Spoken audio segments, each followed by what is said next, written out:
Okay, right, welcome back to the headphone dismantling type thing. Right, let's have a look. Today we're going to be doing the Beyerdynamic DT770, a legendary studio headphone. Again, been produced for many, many years. It comes in lots of different variations.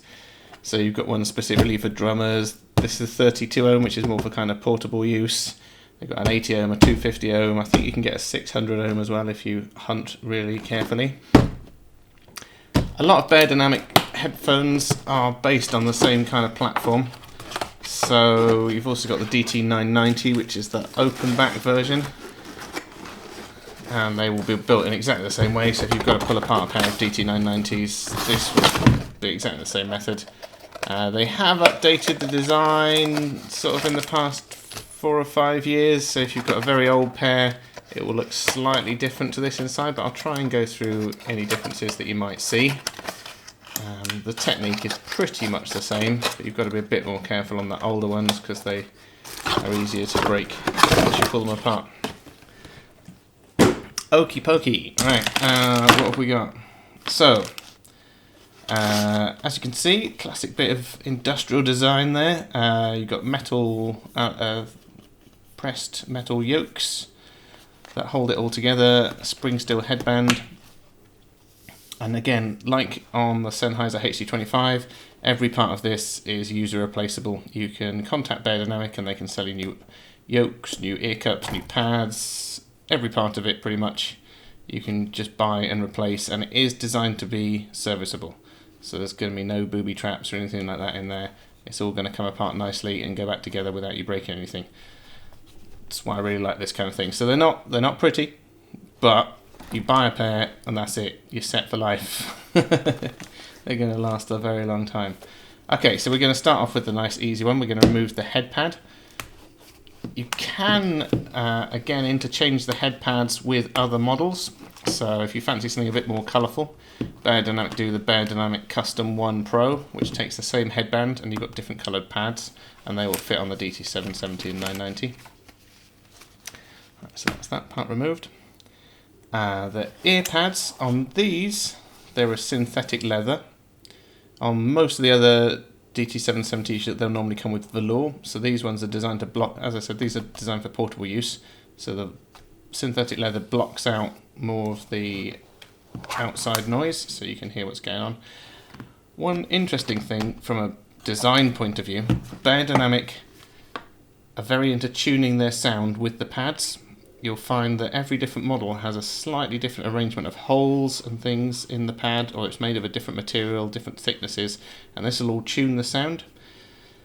What that means is that you can fiddle around swapping pads from one model to another to get more bass or less bass and stuff like that, which is quite interesting. And at some point I will get an audio engineer in and we'll sit down and we'll try swapping out loads of different pads and see what the sound difference is, because I think that would be quite an interesting video. If you'd like to see that, obviously, stick a message down below. Let's get the other pad off. Actually, stick a message down below anyway. It's lonely here in the workshop. I do this kind of stuff first thing in the morning before everyone gets here. So just let me know you're there. Say hello. What are we going to do next? Okay, so we got those off. I think we'll take the ear cups off next. So this is how you do it at home. We do it slightly differently here because we're normally in a hurry, but if you've got the time, we'll remove the ear cups first. So it's a T6 screw, same as used on the Sennheiser HC25, which is nice because I only need one screwdriver to pull apart most of the models that we do. And that slides out the end of this metal yoke, and then you can remove that. It's always worth popping your screws back where you found them so that you know where they are. So that's one of the ear cup rests. Just pull that other one off as well.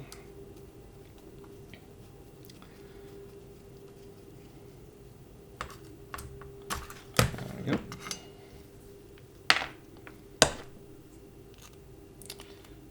These parts, I believe, are made of some kind of, I think they're nylon. I'm not sure if they've got any glass reinforcing. Let's have a quick test. No, there's no glass fibre in there. I think that is a PA6 nylon. Right, next we will take, I'll take the other air cup off as well.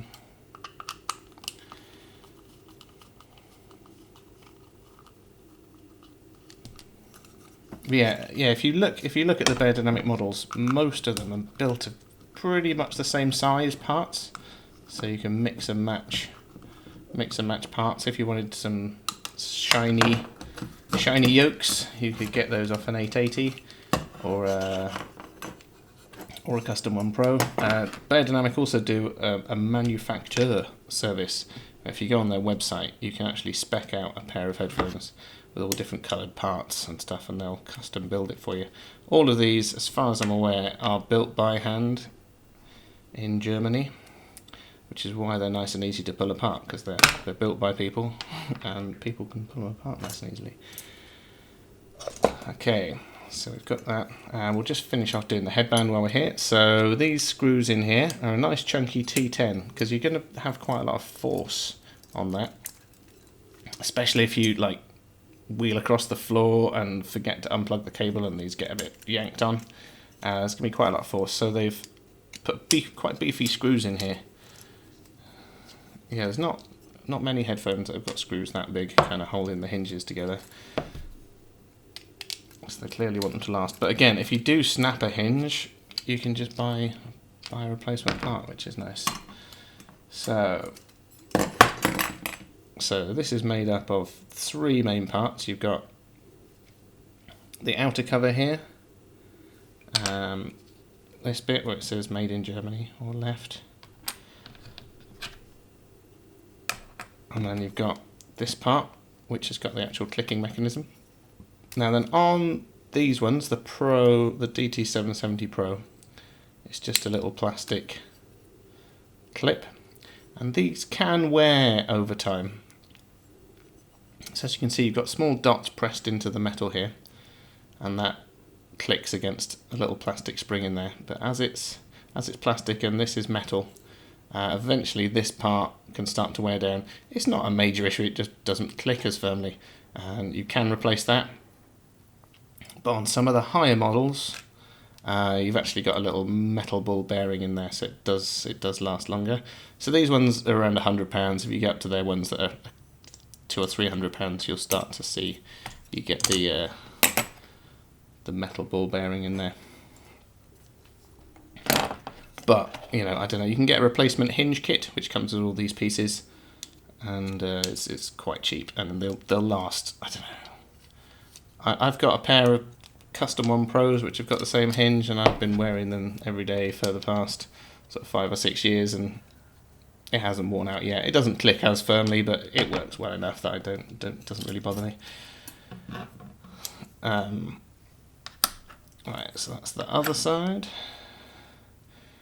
Just remove the little plastic clicker.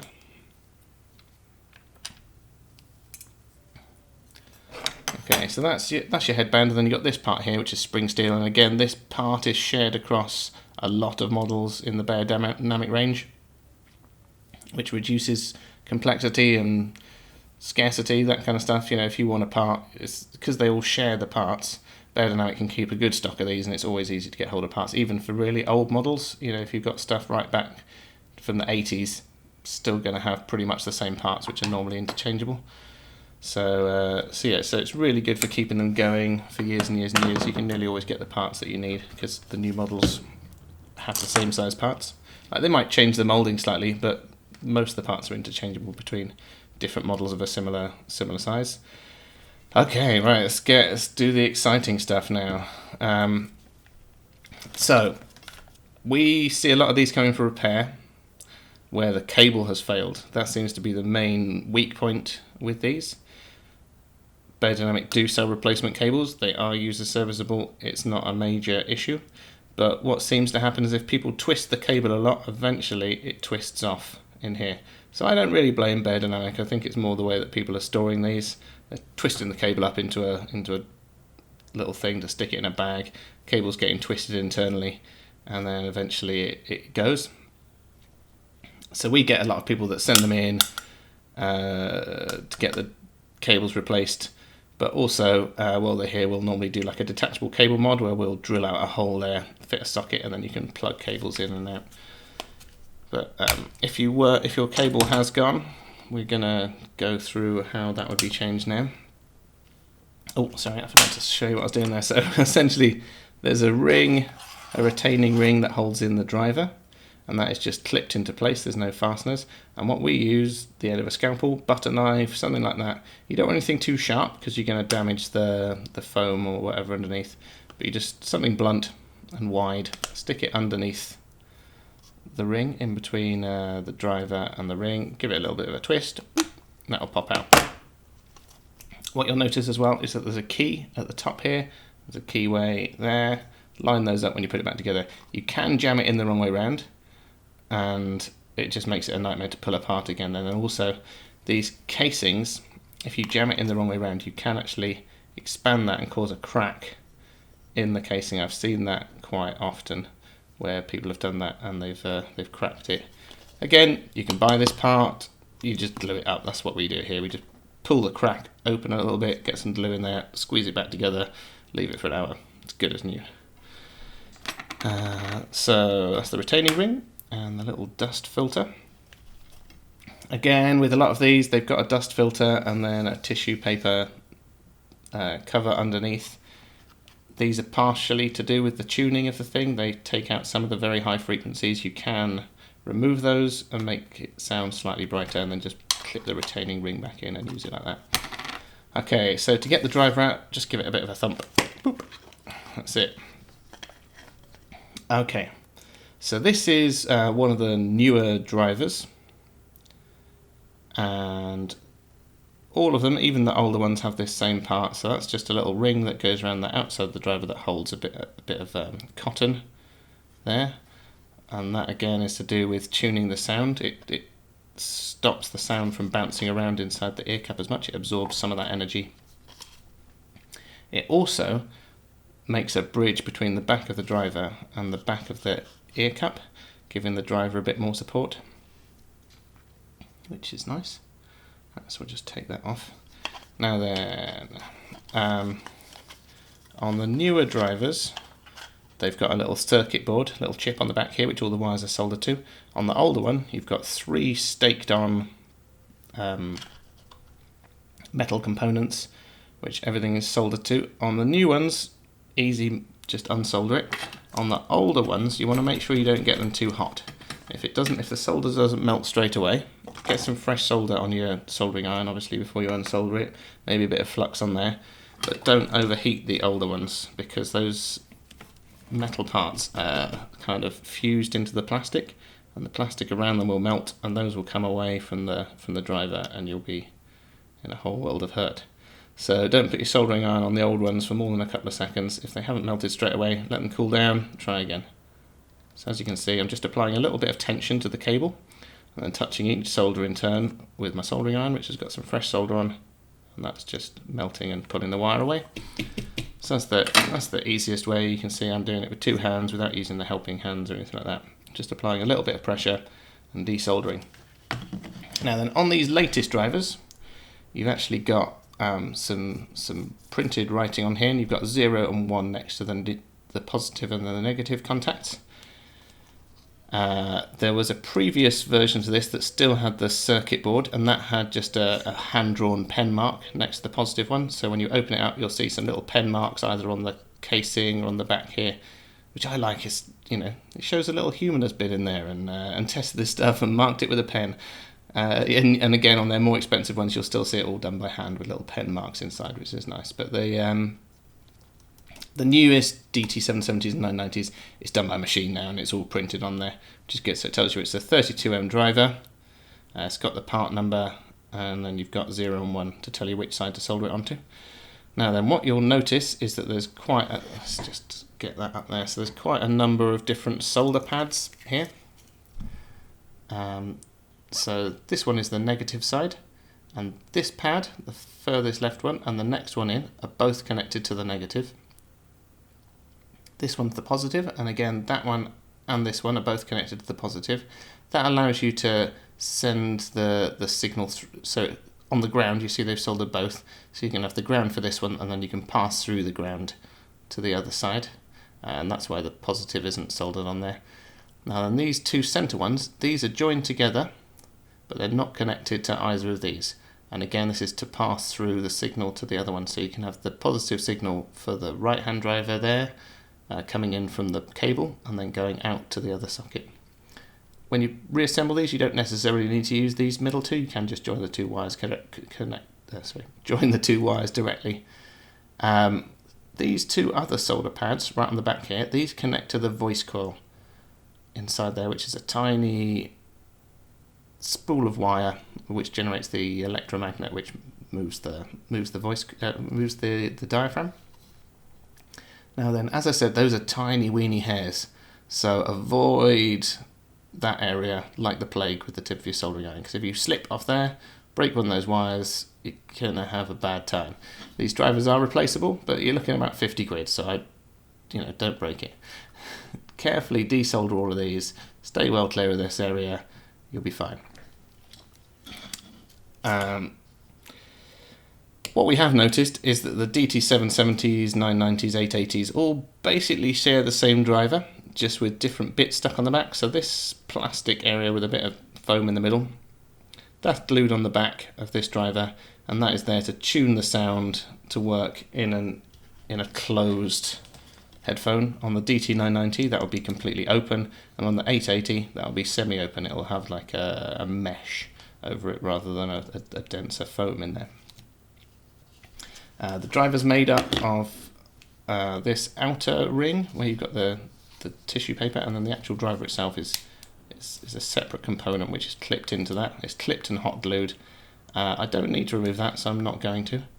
And you can, obviously, if you ever have to remove that, you're in deep trouble anyway. So, is it going to pop out? Or I don't know. While I'm there, shall I just pop it out? Let's do it. I've got some spares. This one isn't glued. Sometimes they're glued in as well.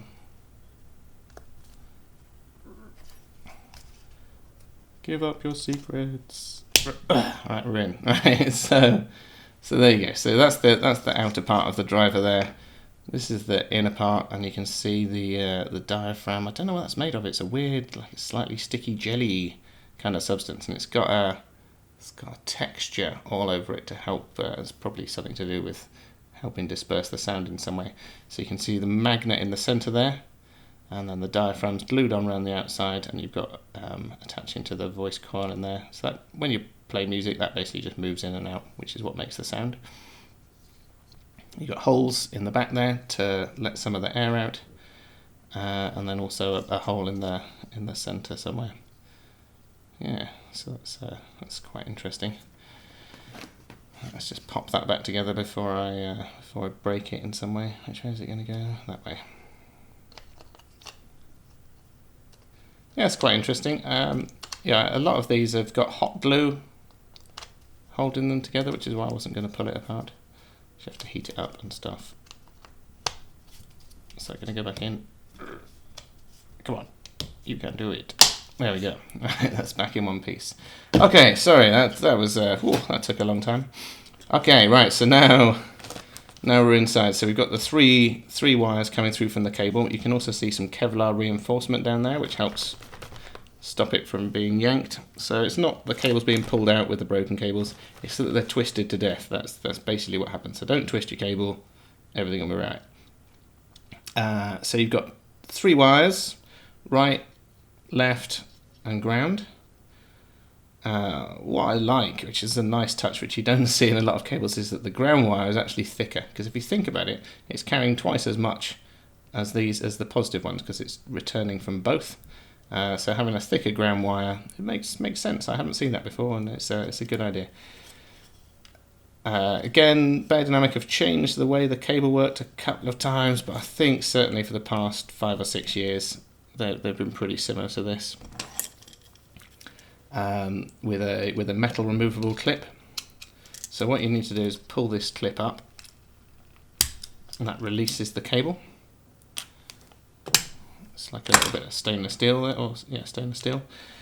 Okay, that releases the cable from there, And then again, if you buy a cable from Beyerdynamic, just goes up there, stick that same clip back in, solder your wires on. If you do pull these apart, it's worth probably taking a photograph for yourself to remember where the wires go, because as I said, these are marked here, but it's different on different ones. Sometimes the positive's on the left, sometimes the positive's on the right. So if you're not totally au fait with how these things work, take a photo and just put the same coloured wires in the same places, and you'll be golden. Right. Okay, so the headband cable, it's got these little brass clips on, which are just crushed into place, and you can get a blade or something and open those up. We're using like a flathead screwdriver, which I've sharpened using a Dremel. It's quite a handy tool, but don't stab yourself in the hand, it really hurts. Right, so I'm just going to remove that, and that releases the headband cable. And then inside there you've got a little rubber grommet which stops the headband cable from wearing against the side of the casing. The nameplate on the latest ones is fused on with plastic, so I'm not going to remove it. It's kind of heat welded on. The older ones are held on with double-sided sticky tape, so if you've got one that's 4 or 5 years old, you can actually replace that part or remove that part if you want to. It's just double-sided sticky tape. On these ones you can remove them, but it tends to break, it tends to snap when you pull it off, so yeah, only do it if you never want to replace it. I can't see any material markings on these. Does it say anywhere? No, it doesn't. No, I'm not feeling any reinforcements, so it's probably ABS or, I don't know, yeah, I think it's might be an ABS type plastic. Doesn't feel as waxy as a nylon.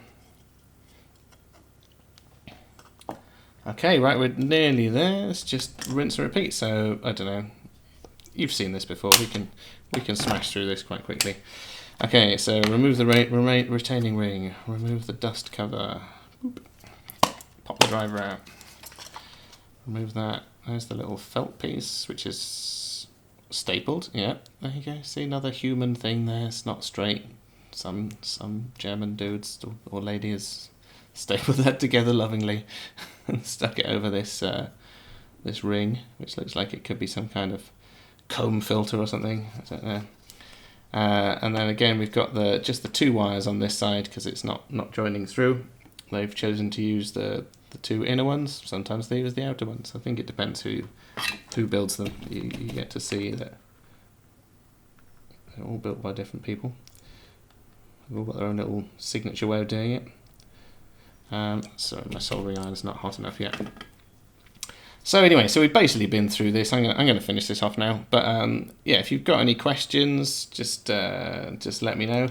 As I said, this same disassembly process will be the same for a lot of the Beyerdynamic headphones, but we will probably do some of the ones that are slightly different. Like the 880 has a different headband, like the ear cups and stuff, pretty much the same. But it's still interesting to pull them apart and see what the differences are. So that's the other driver. So I can just pull the cable through because I've already removed the stake from that other side. Is that going to work? There we go. So there's your headband cable, the other ear cup. Boom. One disassembled DT770. Yeah, so please, leave a comment, even if it's just to say hi.